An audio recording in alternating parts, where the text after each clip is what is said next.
third thing you need to know. It is time for Wimmy to give us an encore. Game 2 of the Spurs Thunder West final is tonight. Victor Wembanyama had 41 points and 24 rebounds in a thrilling double overtime win in Game 1.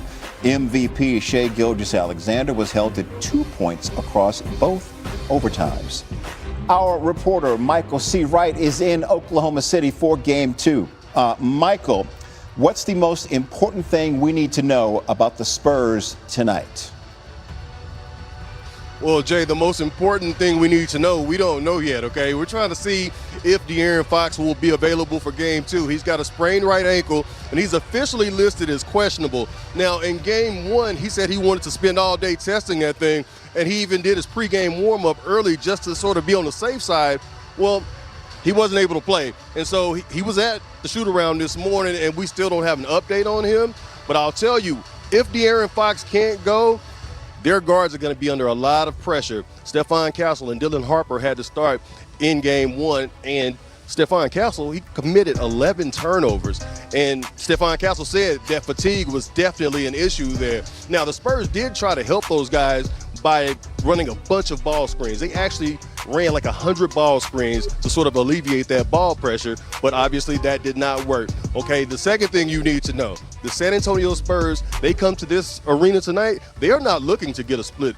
I talked to Keldon Johnson after Game 1, and he said, look, we respect Oklahoma City, but we didn't come here to get a split before we go back to San Antonio. We are here to win this thing. So the San Antonio Spurs are confident even if they don't have De'Aaron Fox tonight. Yeah, looking to take a 2-0 lead. The Thunder, by the way, have played 32 straight postseason games without losing back-to-back games. We'll see if they get to 33.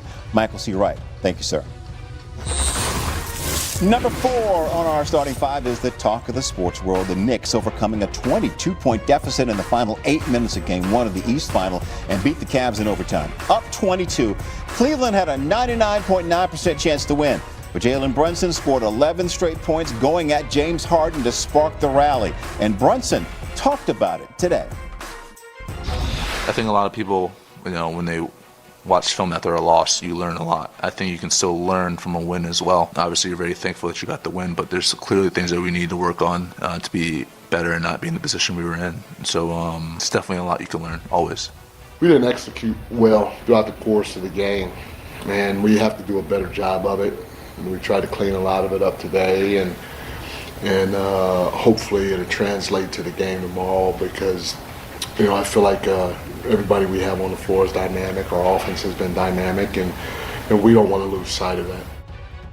Entering last night, NBA teams were a perfect 663-0 when leading by at least 20 points over the final 7 minutes of the game. With Cleveland losing, that is now 663-1. Cavs are now 28-2 this season when leading by double digits entering the fourth quarter, with both losses coming at MSG. Jamal Collier has more.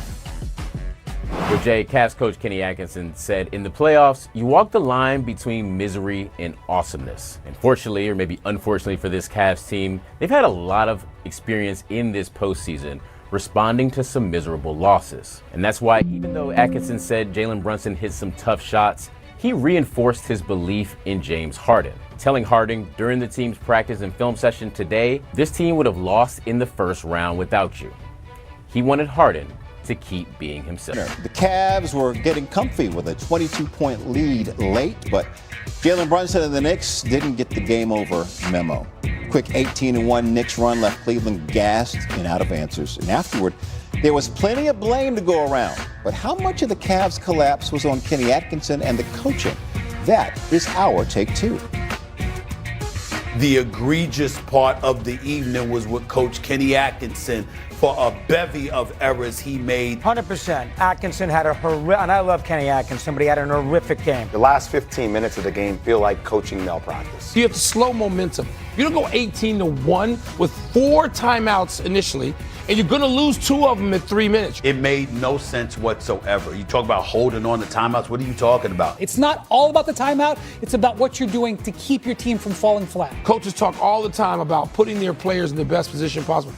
He didn't do any of that. Strus and Merrill are out of that game a lot in the last 7 minutes. You talk about somebody stepping on a basketball court and busting your living ass. That's what happened to James Harden. You've got to get him away from Jalen Brunson.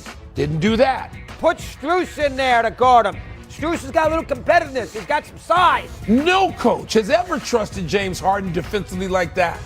Because there's no reason to do it. He's had good moments, but nobody has ever looked at him that way. The Knicks literally ran the same play about 9 consecutive times, and Brunson scored on 8 of them. I don't know if James Harden's going to recover from this. You don't recover from these kind of losses in sports, and they will not recover. That's what I would say.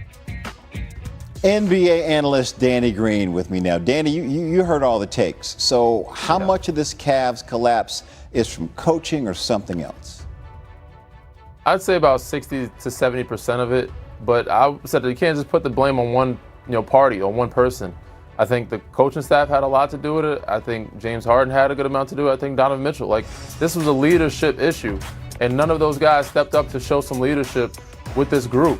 And they have plenty of times to close it out, change defensive principles or philosophies, get a set run. The offense got stagnant. I don't know if Donovan Mitchell was hurt or not. He was hobbling a little bit. He also was deferring to James in the fourth quarter and overtime where he didn't look to score. So there was an onus on a good amount of different guys. And hopefully they can bounce back and do what they did against Detroit. But that is a demoralizing type of game to lose and could dictate and change the whole series to where you may not have a chance anymore. Indeed, for sure. Everything you just said. All right, Danny, you hang tight. I'll be right back, and I'm going to bring a friend back with us. Let's move to tonight's game.